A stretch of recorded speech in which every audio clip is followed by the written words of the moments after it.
Ça n'a pas été fait. Quand tu as souri au voisin, tu peux t'asseoir. Alléluia. Nous saluons.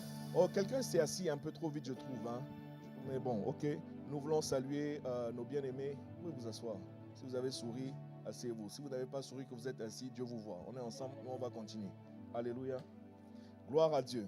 Quelqu'un dise gloire à Dieu. Ok, nous voulons saluer, donc je disais, nos églises qui sont avec nous ce matin, connectées depuis le Havre, depuis Caen, depuis Évreux, par la grâce de Dieu, Dieppe tout à l'heure, et Cherbourg également, qui fait son deuxième culte aujourd'hui. Ah, oh non, ma frère,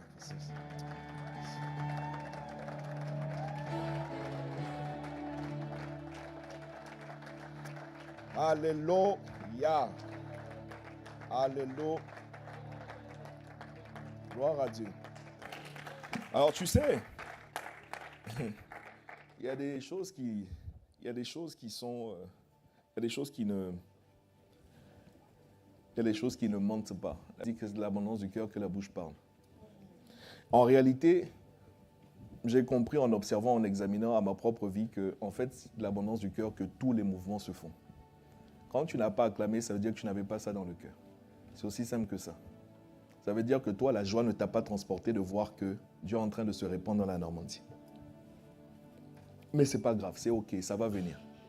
Quelqu'un donne un bon amen. Amen. La Bible dit que ce qui n'est pas le fruit d'une conviction est un péché. Si tu n'as pas envie d'acclamer, n'acclame pas. Parce que tu n'as pas acclamé par conviction. Les hommes ont vu que tu es en train d'acclamer, mais Dieu a vu ton cœur. Dieu a vu que ton cœur n'est pas en train d'acclamer. Est-ce que quelqu'un me suit? Ok, gloire à Dieu, bienvenue à chacun d'entre vous.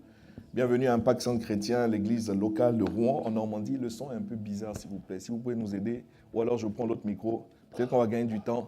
Donnez-moi l'autre micro. Merci beaucoup. Gloire à Dieu. Quelqu'un dise gloire. Gloire à Dieu. Ok, donc bienvenue à chacun de vous. Ce matin, je voudrais vraiment qu'on puisse bénir le Seigneur pour son serviteur. Alléluia. Si tu veux bien acclamer le Seigneur pour l'apôtre Ivan Castanou, et le pasteur principal des églises Impact Centre Chrétien. Alléluia, qui est une pure bénédiction de Dieu pour toute la famille, que nous sommes une grande famille et qui, au-delà même de la famille Impact Centre Chrétien, le corps de Christ reconnaît de plus en plus, et dans le monde francophone, et dans le monde anglophone, et dans le monde hispanophone, et dans le monde, il y a quoi encore? Même dans le monde asiatique, je ne sais pas si on dit asiatiphone, je ne sais pas. Mais ce qui est sûr, même en Chine là-bas, les gens disent, est-ce que ICC est là? Est-ce que quelqu'un me suit? Vous savez qu'on a des familles connectées en Chine, en Russie, dans des endroits improbables. Alléluia. Quelqu'un donne un bon amen. À Dubaï, aux Émirats Arabes Unis, il y a des familles connectées. Quelque chose se passe. Dis à ton voisin, quelque chose se passe. Waouh, quelque chose se passe. Et moi, je me réjouis, je bénis Dieu de ce que j'en suis dans notre époque et dans notre génération, de ceux qui sont les témoins de ce que Dieu est encore vivant sur la terre des hommes et que Dieu est encore en train vraiment d'écrire une histoire.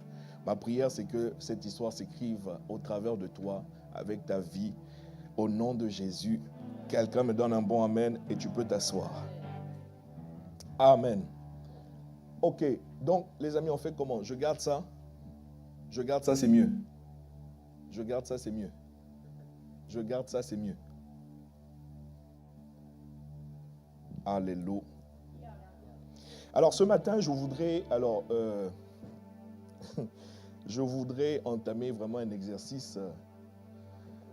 Nous bénissons le Seigneur pour ce qu'il a déjà parlé à plusieurs reprises sur la plateforme Impact Centre Chrétien. Voilà pourquoi en réalité Dieu nous parle en ce début d'année de revenir à des fondements. En tout cas, ce début d'année, ça a commencé comme ça. Nous revenons à ce qu'on appelle des fondements. Et il n'y a pas de nouvelles paroles, il n'y a pas de nouvelles révélations que je suis venu t'apporter ce matin. Je suis juste venu te reparler de quelque chose que tu as déjà entendu. Je suis juste venu te reparler de quelque chose qui a déjà été exposé ici, prêché ici, enseigné ici, de plusieurs manières par plusieurs serviteurs, dont le pasteur principal. Donc son serviteur d'ailleurs qui est actuellement à Brazzaville. Il y a le feu à Brazzaville actuellement, bien aimé. Je ne sais pas si vous avez été connecté un temps soit peu. Il y a le feu à Brazzaville. Alléluia. Ah, vraiment ta manière d'acclamer, je ne sais pas. Je sais pas.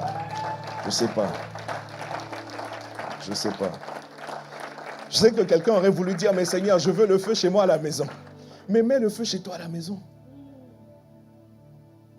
Bon. Je suis venu, bien-aimé. Alors, le titre de mon message va être Christ, l'extraordinaire divin à vivre absolument. J'ai dit Christ, l'extraordinaire divin à vivre absolument. Quelqu'un me donne un bon amen. Alors, je prêche à partir de la série, d'accord, la collection Possédez votre héritage de l'apôtre Ivan Castanou dans le volume 1 et Vivez l'extraordinaire divin. Je suis presque en train de te faire une lecture ce matin. Parce que je sais que ton voisin ne l'a pas lu. C'est parce que ton voisin ne l'a pas lu qu'on ne voit pas encore. Mais ça va venir. Que quelqu'un dise ça va venir. Vivez l'extraordinaire divin. Voici un formidable livre que l'apôtre a écrit, bien aimé, en 2016. C'est une collection. Il y a 2 volumes. Volume 1, Vivez l'extraordinaire divin. Volume 2, c'est neutraliser l'ennemi public numéro 1, la chair. Et mon objectif, par la grâce de Dieu, selon que l'Esprit permettra, on va se laisser conduire, c'est de te parler à partir de ces 2 ouvrages. Alors, ça ne pourra pas se faire en un seul dimanche, mais en tout cas, on va laisser le Seigneur faire. Quelqu'un me donne un bon amen. Alors, l'extraordinaire divin, on en a parlé sous plusieurs formes. L'extraordinaire divin, c'est le style de vie que Jésus est venu montrer sur la terre des hommes. Rappelle-toi, on a dit que Jésus est le modèle. Dans la Bible, on l'appelle la pierre angulaire. Et la pierre angulaire, rappelle-toi, l'apôtre nous a fait comprendre que dans le domaine de la construction du bâtiment, à l'ancienne époque, aujourd'hui, on utilise ce qu'on appelle des lasers. Et les lasers permettent d'établir le niveau. Les lasers permettent de définir un repère à partir duquel on peut, même si tu veux poser une étagère chez toi, normalement, tu prends un niveau pour savoir si l'étagère va être droite ou pas. Est-ce que quelqu'un me suit? C'est ce qu'on appelait à l'ancienne époque la pierre angulaire. C'est le repère, c'est le niveau. Est-ce que quelqu'un me suit? Christ est venu, Jésus. On va d'abord commencer par Jésus. Parce que rappelle-toi, Jésus-Christ. Jésus est devenu Christ. Il est venu, il est pleinement Dieu. Depuis sa naissance, il est Dieu. Mais Christ a été manifesté à un moment donné. Et on a vu ça ensemble lorsque Jésus est passé au travers des eaux du baptême. Et le jour de son baptême, lorsqu'il est sorti, la Bible dit que pendant qu'il priait, le Saint-Esprit est descendu sur lui sous une forme corporelle comme une colombe. Et la voix s'est fait entendre pour dire « Celui-ci est mon fils bien-aimé, en qui j'ai mis toute mon affection ». À partir de là, la vie de ce jeune homme de 30 ans n'a plus jamais été pareille. Et je prie, je déclare, bien-aimé, sur la prophétie qui a été envoyée dans cette maison spirituelle, que ta vie ne sera plus jamais pareille. Ok, ton amen est encore faible, mais ça va venir. Tu sais, quand Dieu parle, c'est-à-dire que la Bible dit que sa parole ne peut pas retourner à lui sans avoir accompli les desseins. Alors, elle peut graviter, et pour certains, la parole gravite. Il y a tellement de prophéties qui gravitent sur ta tête. Elles n'ont pas encore atterri, mais elles vont atterrir cette année au nom de Jésus.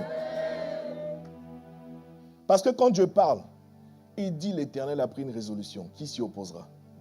Quelle est l'entité spirituelle? Quel est le pouvoir politique? Quel est le gouvernement? Qui va s'opposer? Dieu bien-aimé est le roi de tout l'univers. On l'appelle le roi des rois.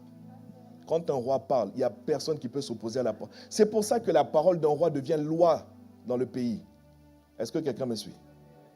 Donc, bien-aimé, la moisson qui a été annoncée, la moisson abondante, ce n'est pas juste une moisson, c'est une moisson abondante. Cette moisson-là, tu vas la vivre dans ta santé. Cette moisson-là, tu vas la vivre dans tes émotions. Si tes émotions étaient agitées par le vent, tu vas vivre cette moisson. Tu vas être stable, tu vas être calme, tu vas être au repos. Tu vas vivre, bien-aimé, cette moisson dans tes finances. Tu vas vivre cette moisson dans tes entreprises. Tu vas vivre cette moisson dans tout projet que tu vas entreprendre au nom de Jésus. Que ce soit un projet entrepreneurial, ça veut dire dans la sphère professionnelle, que ce soit un projet de mariage, hallelujah, que ce soit déjà que tu es dans le mariage, ton mariage va prendre une autre tournure, alléluia. Est-ce que quelqu'un me suit? Dis seulement un bon amen. Donne un bon amen. Alors, je fais presque une lecture ce matin. Et donc, dans cet ouvrage que je te recommande, tu l'as compris, il nous est parlé d'un style de vie. Jésus déclare dans le livre de Jean, chapitre 10, au verset 10. La raison pour laquelle je suis venu, c'est pour que les brebis aient la vie. Mais il ne s'arrête pas là, il précise qu'il est la vie abondante. Ou il y a d'autres versions qui disent qu'elle soit dans l'abondance, du grec périssos.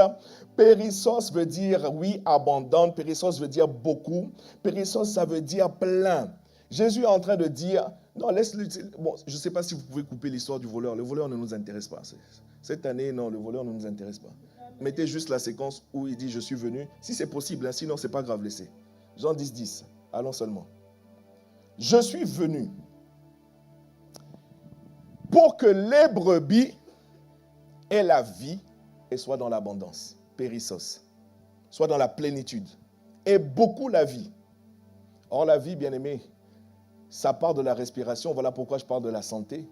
Mais la vie n'est pas que la respiration. La vie, bien aimé, c'est tout ce dans quoi tu es impliqué. La vie, c'est tout ce dans quoi tu es engagé. Ton travail fait partie de ta vie. Ton mariage fait partie de ta vie. Qu'est-ce que tu fais encore? Même si tu fais du sport, ça fait partie de ta vie. Tout ce que tu fais fait partie de ta vie. Tes enfants, l'éducation de tes enfants, ça fait partie de ta vie. Et Dieu dit, sa volonté, c'est que tu aies la vie pleine dans tous ces domaines-là. Est-ce que quelqu'un me comprend? Alors, bien-aimé, on a parlé du style de vie.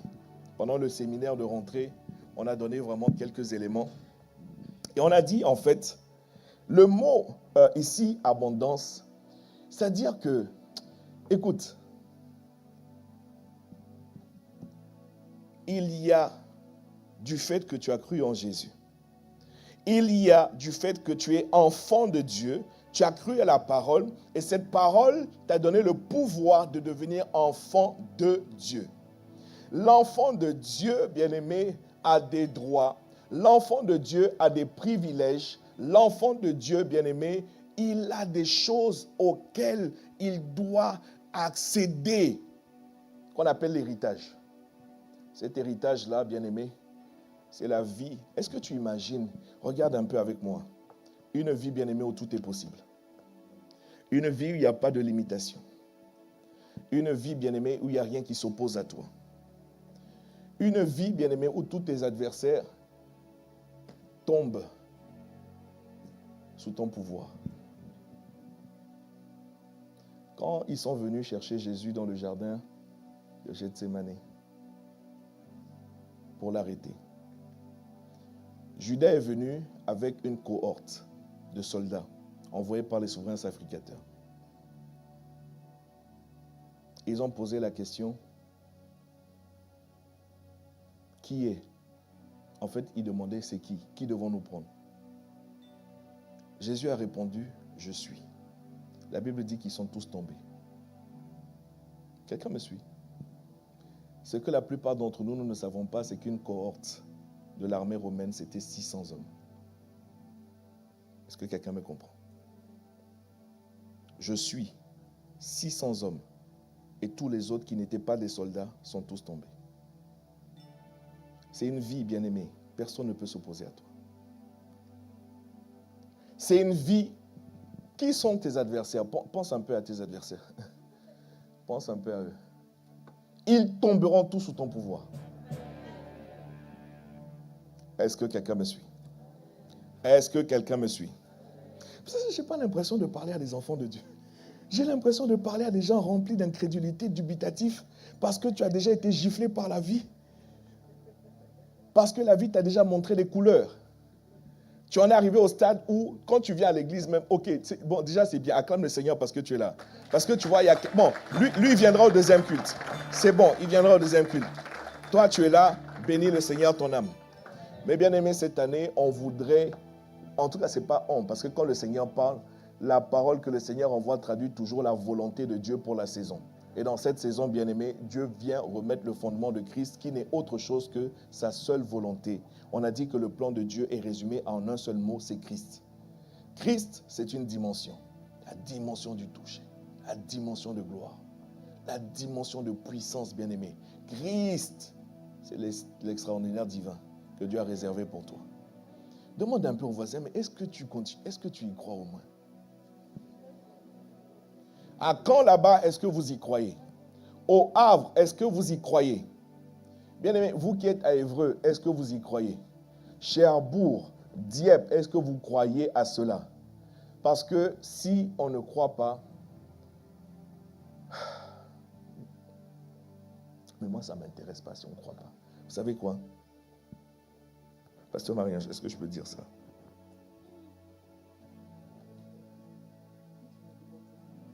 Non. Hein? Ok. Elle a dit non. Alors, quand vous allez ouvrir les pages de ce livre, à la page 13, le premier chapitre, le premier paragraphe a pour intitulé « Une dimension de vie supérieure ». Une dimension de vie supérieure. Alors, vous voyez, on vit, vraiment, il faut être reconnaissant envers Dieu de ce que nous sommes vivants. Ça veut dire que nous avons pu nous réveiller ce matin. J'entendais tout à l'heure le pasteur Marie-Ange partager son témoignage de ce qu'elle a vécu hier. Hier, c'était très compliqué, on avait beaucoup de choses à faire. Mais vous savez que quand le corps dit non, le corps a dit non. Hein. Quand le corps dit non, le corps a dit non. Donc, c'est une grâce, en fait, de pouvoir se lever. C'est une grâce de respirer sur la terre des hommes. Et quand tu respires, c'est une grâce de te mouvoir, de faire des mouvements. La Bible dit qu'il donne l'être et le mouvement. L'être, c'est le fait que tu peux te réveiller le matin. Maintenant, le mouvement, c'est que tu peux te mouvoir, tu peux marcher, tu peux te lever, tu peux vaquer à tes occupations. Ça vient de Dieu. Bien aimé, c'est une grâce absolue. Alléluia. Alors, donc, il existe une dimension de vie. Tu vois, on marche dans l'amour et non dans la haine. Il existe une dimension de vie, bien-aimé. Tu peux voir quelqu'un qui te sourit. Ce n'est pas tous ceux qui te sourient, bien-aimé, qui sont, comment je vais dire ça? Ce n'est pas tous ceux qui te sourient qui sont à l'aise avec toi. C'est-à-dire, des fois, ils te sourient, mais ses pensées sont en train de t'envoyer un coup de poing. Des fois, il te sourit, mais si tu pouvais percevoir sa pensée, si tu pouvais percevoir ce qu'il a dans son cœur, tu allais entendre un... C'est de la pure jalousie. Il y en a qui sont assis chauffant les bancs de l'église, remplis d'aigreur. Et oh, je ne parle pas de toi. Non, je ne parle pas de toi. Non, je ne parle pas de toi. Toi, tu es en train de vivre l'héritage, tu es en train de vivre la vie extraordinaire. Alléluia. On parle de ceux-là, bien-aimés, qui font des semblants, des comédiens, comme dit l'apôtre Jamel Debbouze. Des comédiens. Ils font figure de piété, mais remplis d'aigreur, des vrais vipères, remplis de venin. Non, ce n'est pas pour vous. Non, pasteur Marie, je dis tout ça. Non, on partage ça pour que vous sachiez les identifier. Maintenant, si ton voisin, depuis la baisse la tête, ne veut pas te regarder, ça, c'est... Voilà. Est-ce qu'on se comprend? Il existe une dimension de vie, bien-aimé, où, en fait, on vit dans la victoire et le triomphe et non dans l'échec chronique. Il y a des gens, leur vie est faite d'échec à répétition. Échec sur échec. Il va d'échec en échec. Alors, si on faisait ce qu'on appelle le développement personnel ou de la motivation, on allait te dire, mais l'échec c'est bon parce que l'échec te prépare au succès. Oui, mais il y a aussi possibilité de ne pas échouer. Est-ce que quelqu'un me comprend? Tu n'es pas obligé d'échouer. Est-ce que c'est obligé d'échouer? Tu n'échoueras pas. Quelqu'un donne un bon amen. Il y a une dimension de vie, bien-aimé, où vos paroles sont puissantes pour chasser des démons. Viens avec moi, s'il te plaît. Alors, ça, viens avec moi dans le livre de Marc, chapitre 7. Marc, chapitre 7. Je dis à un voisin, il y a quelque chose qui t'est réservé. Il y a quelque chose auquel tu as droit. Viens avec moi, s'il te plaît, dans le livre de Marc, chapitre 7. Marc, chapitre 7,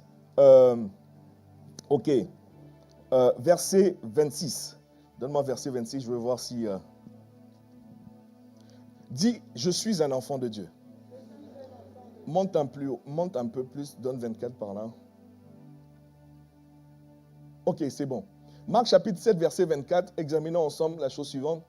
Jésus étant parti de là, s'en alla dans le territoire de Tyr et de Sidon. La Bible dit qu'il entra dans une maison, désirant que personne ne le sût. Amen. Mais il ne put rester caché. N'a-t-elle... Alors, oh miséricorde, j'ai oublié vraiment de bénir le Seigneur pour les femmes. Pardon. Je vous demande humblement pardon. Dans mes notes que je n'ai pas d'ailleurs, j'avais prévu de dire béni soit le Seigneur pour les femmes. Amen. Alléluia. Oh, mais ta manière d'acclamer vraiment ce matin, moi ça me dérange, quoi. Tu sais, l'apôtre Yvan nous expliquait encore que, en fait, le mariage, tu as compris que le mariage est la porte d'entrée de tous les êtres humains sur la terre. Oui, mais ok, mais particulièrement au travers de la femme. Parce que dans le mariage, ce n'est pas l'homme qui porte les enfants. Est-ce que toi, tu as déjà porté un enfant 9 mois? Je dis à ma femme, porte seulement. Moi, ça va aller. Est-ce que quelqu'un me comprend? Tu portes un enfant pendant 9 mois. Et chacun de nous, nous avons été au chaud. Bon, quelques-uns un peu moins quand même. Mais quoi qu'il en soit, c'est une femme qui t'a délivré sur la terre des hommes. Est-ce que quelqu'un me comprend? Mais toi, tu es bizarre. Quand on dit d'acclamer le Seigneur pour les femmes, ton acclamation est vraiment... Ce sont, bien-aimés, selon ce que la Bible dit, dans le Proverbe 31 particulièrement, le Proverbe 31 vous parle de la femme vertueuse. D'ailleurs, pour votre information, ladies, c'est de ce mot vertueuse qui est en hébreu, kaïl. C'est de là que votre terme kaïl vient. Vertueuse. Une femme kaïl, bien-aimée, c'est une femme dont le caractère, oh là là, c'est une femme de grâce. C'est une femme de retenue, c'est une femme sage. C'est une femme de caractère, bien-aimée. Ce n'est pas une femme olé olé, enfin bon, bref. Donc, nous bénissons le Seigneur pour toutes les caïls au milieu de nous. Nous sommes très, très, très heureux de vous avoir avec nous. Et nous reconnaissons que même le ministère de Jésus sans les femmes aurait été compliqué. Donc, merci d'être là, merci d'exister, merci de nous soutenir, merci de nous supporter aussi. Nous sommes conscients que ce n'est pas toujours aisé. Gloire à Dieu pour ça. Quelqu'un donne un bon amen. Pourquoi est-ce que je parle de ça? Vous allez comprendre. Chapitre 7, verset 24. Ici, donc, Jésus rentre dans une maison, il ne veut pas qu'on sache qu'il est là, mais la Bible dit qu'il ne peut rester caché. Et quand j'ai lu ça, ça m'a juste fait penser à ce que les femmes nous ont amené, plus jamais invisibles. Est-ce que quelqu'un me suit? Tu ne peux plus être invisible. Partout où tu passes, il n'y a rien de pire, vous savez, que être présent quelque part, mais que ta présence soit égale à ton absence. Je répète, il n'y a rien de pire que d'être quelque part comme ce matin. Voilà pourquoi tu dois acclamer. Quand il faut acclamer, il faut acclamer. Parce que si tu es là, mais que ta présence est égale à ton absence, non, mon gars, il n'y a rien de pire que ça. Il n'y a rien de pire que ça. Tu es là, mais tu n'es pas là. Jésus va quelque part, il ne passe pas inaperçu. Même il veut se cacher, on dit qu'il ne peut pas se cacher. Il va dans le désert, les gens le suivent dans le désert. Quelqu'un me suit? Ce soit ton partage, bien-aimé. Tu veux te cacher, tu ne peux pas te cacher. Donne la suite, s'il te plaît. Alors ensuite, la Bible dit, car une femme dont la fille était possédée d'un esprit impur, entendit parler de lui, alléluia, et vint se jeter à ses pieds. Cette femme, la Bible va nous dire qu'elle est grecque, syrophénicienne. Mais ce qui m'intéresse là, c'est qu'elle a entendu parler de lui. Par quel moyen? Quelqu'un lui a annoncé. Il y a un homme. Il y a une personne dans la ville. Il y a quelqu'un dans la région. Son nom, c'est Marie-Jeanne. Oh! Bon, je prends qui? Son nom est Jerry. Son nom est Solomon. Je prends qui là? Dites-moi. Non, écoute, Jésus est assis sur le trône, à la droite du Père. Non, qu'on se comprenne bien.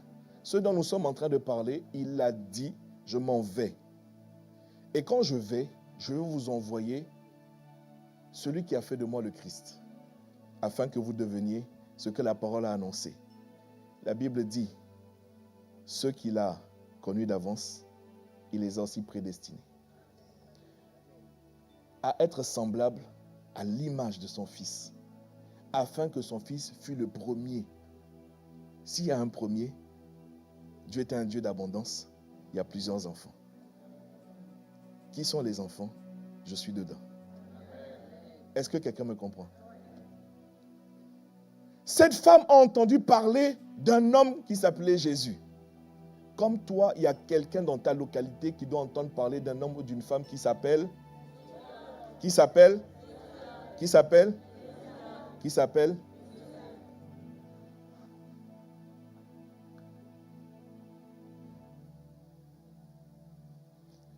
Il y a quelqu'un qui lui a parlé. Alors, mon frère, je fais une petite digression.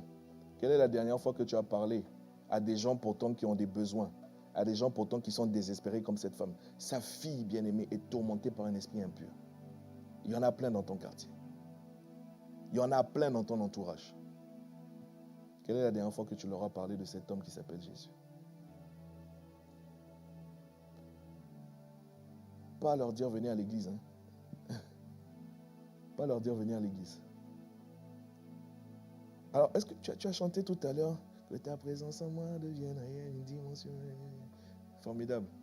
Il faut que cette dimension soit manifestée en toi. Il faut que, bien-aimé, dans ton quartier, dans ton entourage, en fait, vive l'extraordinaire divin. Ok, il y a beaucoup de choses qu'on doit partager.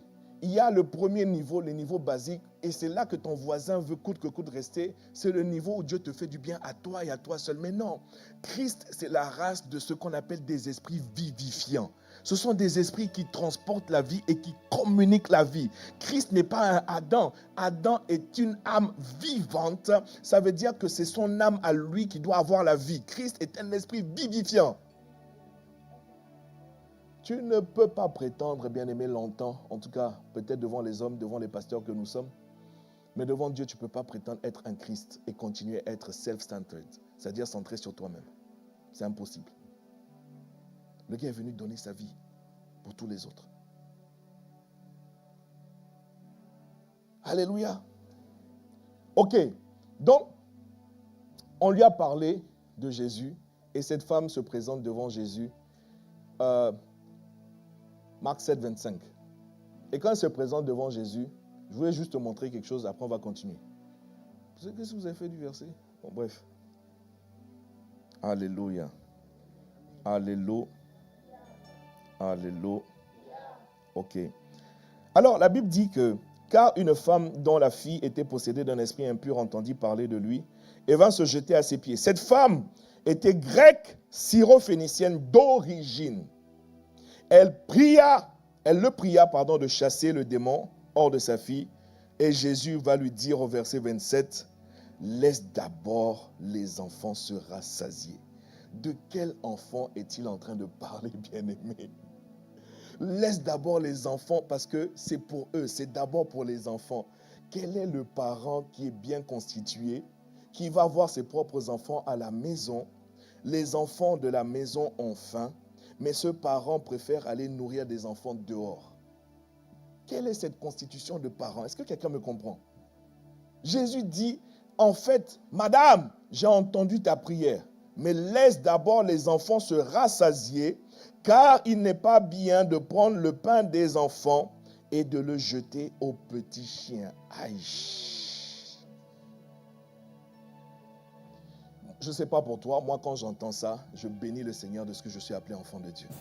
Dieu ne m'a pas appelé petit chien. Est-ce que quelqu'un me comprend? Non, moi, je ne suis pas un petit chien. Je suis un enfant légitime. Je suis né de Dieu, ni de la chair, ni de la volonté de l'homme. Je suis né de Dieu. Je ne suis pas un petit chien.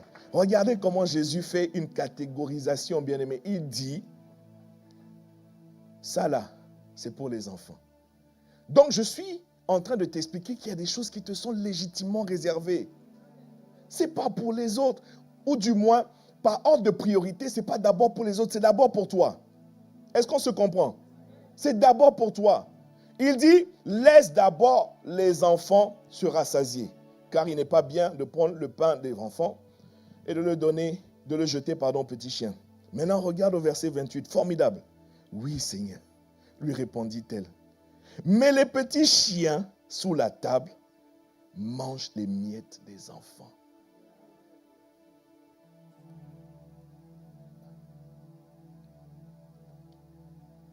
Jésus est étonné ici à Rouen par la foi des personnes qui ne viennent pas à l'église et qui reconnaissent néanmoins qu'ils ont besoin de Jésus. Que ton voisin qui est là, qui ne sait pas qu'il a droit et que c'est réservé pour lui. Je n'ai pas fini. Est-ce que je pourrais? Est-ce que je puis?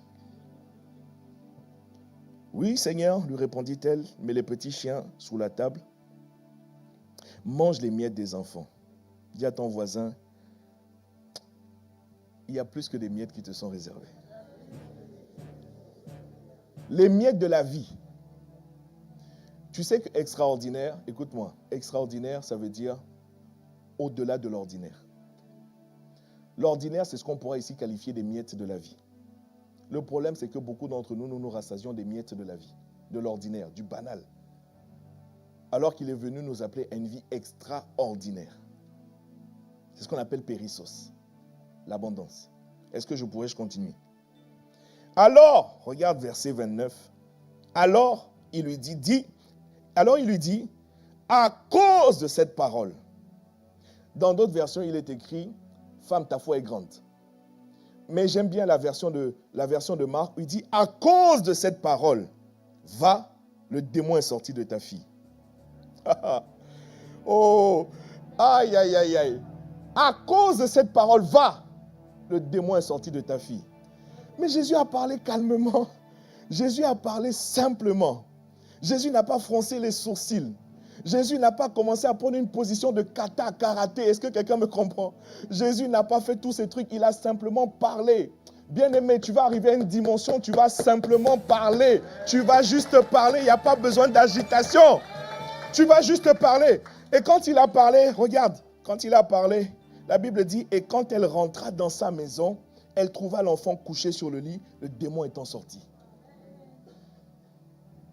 Tu vas arriver à une dimension, bien-aimé, c'est ça que Dieu veut pour toi. C'est ce qu'on appelle l'extraordinaire divin. Tu vas juste parler, sans t'agiter. Mais qui? Toi. Pas le pasteur, toi. Est-ce que vous comprenez, bien-aimé, que le cœur de Dieu n'est pas de construire une personne? La religion nous a donné la culture, j'ai failli dire déifier, mais ce n'est pas vraiment ça. La religion nous a donné la culture d'encenser des hommes. Quand tu vas voir un homme qui a compris des choses de Dieu et qui effectivement commence à vivre ce que les Écritures disent, la plupart des autres vont venir comme de la glu pour dire c'est toi, c'est toi, c'est toi. On ne fait pas le culte des hommes. La pensée de Dieu n'est pas de construire un seul. La pensée de Dieu, c'est de construire un peuple, un peuple, un peuple. Tout ce que Dieu fait, bien-aimé, a pour objectif de construire un peuple. Il a appelé un au commencement, c'est vrai. Je voulais parler d'Abraham, mais quand je réalise même Adam, qui était le premier, Adam voulant dire humanité, il a commencé par un. Mais dans la pensée de Dieu, c'était peupler la terre. Est-ce que quelqu'un comprend? Il s'est passé ce qui s'est passé. Dieu a voulu recommencer. Noé, il a pris encore un. Il a voulu recommencer avec Noé. Il s'est passé ce qui s'est passé. Il a pris encore un, Abraham. À partir d'Abraham, Dieu a déclaré des paroles. Tu seras le père, c'est-à-dire toutes les nations de la terre te béniront. La pensée de Dieu, bien-aimé, n'est pas que tu commences maintenant à dire non, c'est l'homme de Dieu. Voilà pourquoi on doit te parler de sorte que tu comprennes que chez toi à la maison, frère, tu vas parler, les choses vont arriver. C'est l'extraordinaire divin auquel tu as droit. C'est l'extraordinaire divin que tu peux vivre. Il faut qu'on arrête de chanter dans l'église. Dimension du toucher, quel toucher? Le toucher est où? Dimension de gloire, la gloire est où? Est-ce qu'on se comprend? J'aime ça. La Bible dit que, femme, à cause de cette parole, va, le démon est sorti. Et le démon, là où il était, le démon là où il était, quand Jésus a dit va, c'est-à-dire, je ne sais pas, il y a un déluge, il y a un feu, je ne sais pas, quelque chose qui est tombé sur lui.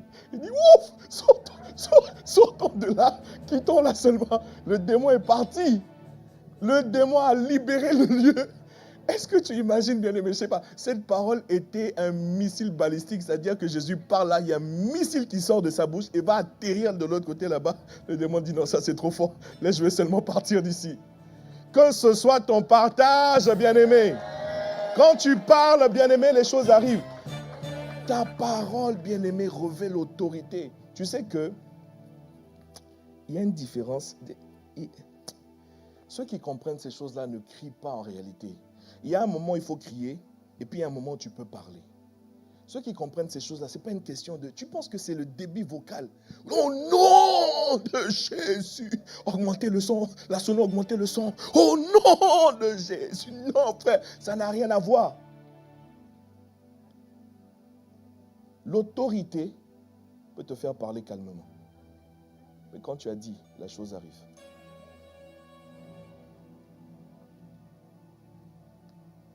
Quelqu'un me suit? Est-ce que quelqu'un me suit? Alors, moi, je me pose la question, je m'interroge. N'y a-t-il pas des choses qui sont, quand je dis des choses, des entités, parlons clairement, qui sont assises sur ton mariage? Tu es marié et qui t'empêche de jouir de ce mariage, de prospérer dans le mariage, de t'épanouir dans le mariage. Tu veux te marier, blocage sur blocage. Il y a des choses que tu ne comprends pas. On avance, on recule. On avance, on s'arrête. On avance, on s'arrête. Quelqu'un me comprend? Tu veux faire des études? Enfin bon, bref, il y a tellement de choses, bien aimé. Est-ce que quelqu'un me comprend au moins? Est-ce qu'il y a des candidats à l'extraordinaire divin? Est-ce qu'il y a des candidats? Alléluia. Alors, Jésus étant bien aimé le modèle, il est venu donner donc le style de vie auquel vraiment nous tous nous aspirons. On dit toujours quand tu vois Jésus, ne vois pas seulement la croix, vois aussi ce qu'il a montré avant d'aller à la croix. Tu as montré une qualité de vie, bien aimé, où je vais te donner quelques éléments et je vais te poser la question, mais en quoi, qu'est-ce qui a déjà triomphé? Qui et quoi a triomphé de Jésus? Qui et quoi a triomphé de Jésus? Il a dominé le péché. Il n'y avait aucune forme de peur en Jésus. Est-ce que quelqu'un me suit? Il n'y avait aucune forme de panique en Jésus. Il est dans la barque, comme vous le savez. La barque est agitée par le vent. La barque est frappée par les flots de la mer, par la tempête. Il y a des tonnerres de partout, il y a des éclairs de partout. Le gars ne connaît pas la panique. Il faut qu'on le réveille pour lui dire, Maître, sauve-nous, nous périssons. Il dit, mais pourquoi? Vous avez peur de quoi? Vous craignez quoi? Pourquoi vous êtes agité? Pour cause, bien aimé, il y a une vie en lui. Cette vie, alors, quand il dit, je suis venu pour que les brebis aient la vie, ici, le terme qui est employé, d'ailleurs, c'est le prénom de certaines personnes, c'est Zoé. Quelqu'un me suit? Il y a des parents qui ont appelé leur enfant Zoé. Prions de tout cœur que Zoé soit manifestée dans la vie de ses enfants au nom de Jésus. Alléluia. Il y a un parent qui s'est dit, mon prochain enfant, je vais l'appeler Zoé. Je vais l'appeler Zoé. Zoé, en fait, c'est le terme qui est employé pour qualifier la vie de Dieu. C'est-à-dire que la vie de Dieu s'appelle Zoé. Quelqu'un me suit? Donc Jésus dit, je suis venu en réalité vous apporter la vie de Dieu. Quelle est, bien aimé, la maladie qui a triomphé du corps de Jésus?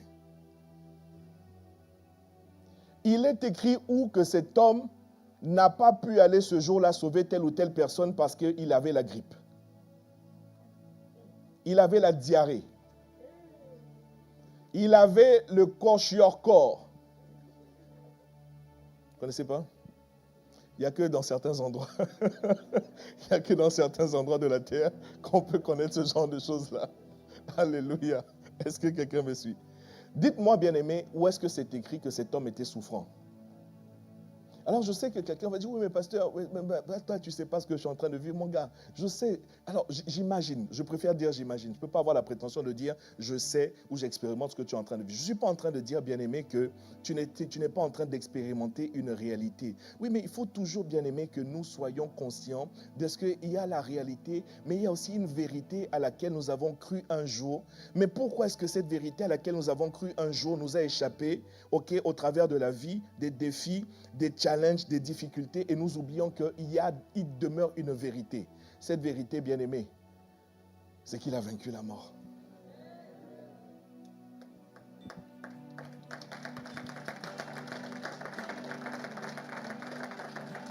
Alléluia. Jésus a dominé la pauvreté. Est-ce que je peux parler un peu? Est-ce que je pourrais parler un peu? Il y a beaucoup de gens, même dans l'église, qui ont accepté l'idée reçue, mais erronée, que Jésus était pauvre. Oui, le Fils de l'homme est venu, n'ayant pas d'endroit où poser sa tête, etc. Le Fils de l'homme, il est né quoi, dans une étable, etc. Il ne pouvait pas payer de loyer. Jusqu'à aujourd'hui, dans l'église, il y a des gens qui sont convaincus, d'autres même ont fait ce qu'on appelle un vœu de pauvreté. Non, laisse-moi, non. Dis à ton, enfin, pas pour moi. Pas pour moi. Y a-t-il quelqu'un qui voudrait faire un vœu de pauvreté? Lève la main. Mais non, mais vous êtes bizarre, c'est quoi? Levez la main, s'il vous plaît, ceux d'entre nous qui voulons faire un vœu de pauvreté.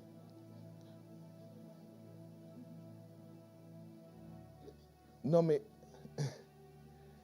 Can you please raise your hands? Those of you who want to be poor.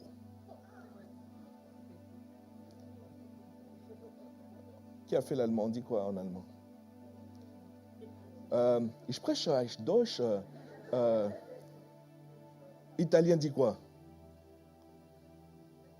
Il faut que je vous parle dans quelle langue, vous ne comprenez pas ce que je dis. Qui veut faire vœu de pauvreté? Ici et maintenant, on va prier ensemble. Vous êtes sérieux? Vœu de pauvreté? Il faut qu'on se voit après. Hein? Il faut qu'on se voit après. Alors, bien-aimé, expliquez-moi s'il vous plaît, quel est le pauvre qui a un comptable? Pour compter quoi? Parce que ce que vous devez savoir, c'est que quand la Bible parle de Judas dans la troupe de Jésus étant le trésorier à l'époque, c'est le terme moderne qui dit le comptable. Le trésorier va compter quoi s'il n'y a pas de trésor? Il va compter quoi? Zéro? Mais attends, tu prends un comptable pour compter zéro et tu dois le payer pour compter zéro. Est-ce que quelqu'un me suit? Quel est le pauvre parmi nous qui a nourri des foules? 5000 hommes, s'il vous plaît, sans compter les femmes et les enfants. Quel est le plus grand repas? Ton attablée la plus grande? Ça a été combien de personnes? 20 personnes? Tu as fait un mariage, au maximum, il y avait combien de personnes? 500? 1000? Le gars, on dit qu'il est pauvre, mais il nourrit 5000 hommes sans compter les femmes et les enfants. Il faut que nous réfléchissions. Il faut que nous nous posions les bonnes questions. Il faut que nous percevions que ce gars a transporté une dimension qu'on appelle l'extraordinaire divin dont nous sommes en train de parler et auquel tu as droit, si du moins tu as cru. Parce que ceux qui ont cru, bien-aimés, c'est ceux qui sont de facto introduits dans une race qu'on appelle la race de Christ. Et dans la race de Christ, la Bible dit tel il est, tel nous sommes. Il n'y avait aucune pauvreté en Jésus. Laisse-moi te dire, il y a un seul moment de tout son parcours, il a été effectivement pauvre. La Bible dit, il s'est fait pauvre, de riche qu'il était, afin que par sa pauvreté, nous fussions enrichis. Alléluia, alléluia. Oh, est-ce que quelqu'un me suit? Oh, miséricorde, il est 11h, il est 11h. Alléluia. Jésus a dominé les esprits méchants. Ce qu'on vient de voir un exemple dans Marc 7. Rien qu'en le voyant, bien-aimé, il y a des légions de démons. Ce qui s'est passé avec le fou de Gadara, des légions de démons qui criaient. Il dit, mais on sait qui tu es. On le sait. Est-ce que tu es venu pour nous tourmenter avant l'heure? Et Jésus va leur... Il y a une conversation spirituelle entre Jésus et les démons. Est-ce que quelqu'un me suit? Il ne parle pas, il ne dit rien, mais les autres sont en train de crier. Que tu sois bien-aimé de ceux, quand tu arrives dans la place, quand tu arrives dans un environnement, si tu vois quelqu'un sortir rapidement, ce n'est pas grave. Est-ce que quelqu'un me suit? Tu auras juste compris que bon, ok. Si tu arrives quelque part et tu vois quelqu'un crier, il faut savoir que ok. Mais s'il vous plaît, que ta présence en moi devienne réelle. Ta présence en moi devienne palpable. Je veux une autre. Tu dis, je veux une autre dimension de toi. Et quand je te parle, c'est-à-dire tu me regardes bizarrement comme si ce n'était pas les Écritures. La dimension du toucher, la dimension de gloire, la dimension de puissance, bien-aimé.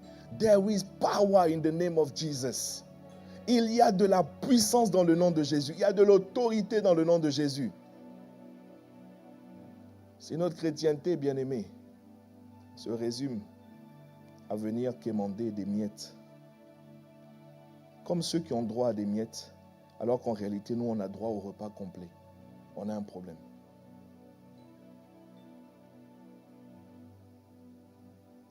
On a un problème.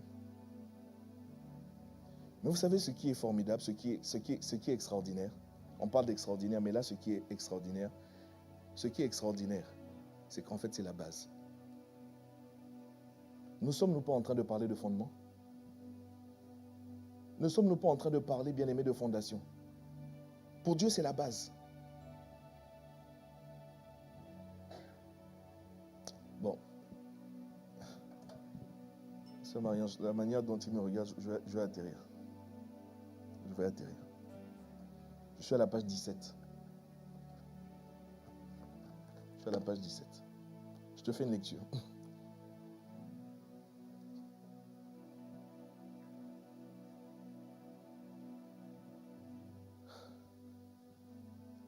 Moi, je veux. Je suis conscient que ça prend du temps. Mais il faut au moins le désirer. Il faut au moins le vouloir, ce qu'on appelle la soif. Si tu as soif de religion, ce n'est pas Jésus. Il n'est pas venu apporter une religion. Ce que tu ne sais pas, c'est que le diable lui-même n'est pas venu apporter une religion.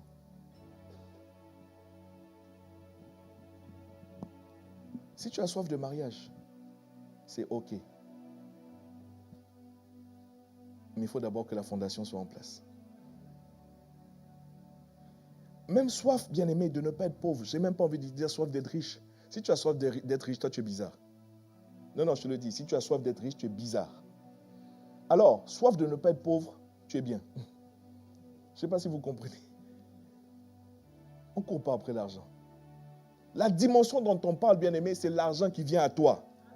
Oh, laisse-moi ça. Quand il faut payer les impôts, il dit, Pierre, va seulement au bord de l'eau. Il y a un poisson là-bas. Le poisson, je lui ai parlé spirituellement. Dis-lui seulement, poisson, viens. Et que tu vas trouver dans la bouche de ce poisson la pièce qu'il faut. Et va, paie ton impôt pour toi. Regarde comment il fait du bien. Il dit, paie ton impôt pour toi et paie pour moi aussi. De vous à moi, est-ce qu'il n'aurait pas pu dire, bon, va payer mon impôt? Mais quel est cet homme? Quel est cet homme? Je vous dis, mais quel est cet homme? Il aurait pu s'arrêter, Pierre, va payer mon impôt. Il dit, paie l'impôt pour toi. Et tu paies aussi pour moi. La dimension dont nous parlons, bien-aimés, en matière de finances, reste calme. La Bible dit, il en donne autant à ses bien-aimés pendant qu'ils dorment. Il y a quelqu'un qui se réveille, la Bible dit, on va vous lever le matin, on va vous coucher le soir pour manger le pain de douleur. Le pain de douleur, 4 heures du matin, 5 heures du matin. Faisons des travaux compliqués. Casser le dos. Il en donne autant à ses bien-aimés pendant qu'ils dorment. Il y a des gens qui dorment ici à Rouen. Oh. Aïe, aïe, aïe, aïe, aïe, aïe. Aïe, aïe, aïe, aïe. Ton regard m'inquiète. Ton regard m'envoie des signaux qu'il faut que j'arrête là. J'ai l'impression d'avoir égratigné quelque chose en toi, je te demande pardon. Je te demande sincèrement pardon. C'est juste que ma femme est là. Là, je ne parle pas d'elle sous sa casquette de pasteur. Je parle d'elle sous sa casquette de femme, de mère, et qui voit un certain nombre de choses de moi, et qui pourra vous attester que j'ai soif. Je ne suis pas parfait, mais j'ai soif. Dieu n'a jamais dit qu'il fallait être parfait. Il faut une soif. Il faut qu'on te parle de ce que Dieu a réservé pour toi, de ce que Dieu veut te donner. Et c'est la base, c'est la base. C'est la base. C'est la base. Seigneur, merci. Inclinons nos têtes, bien-aimés, nous allons prier.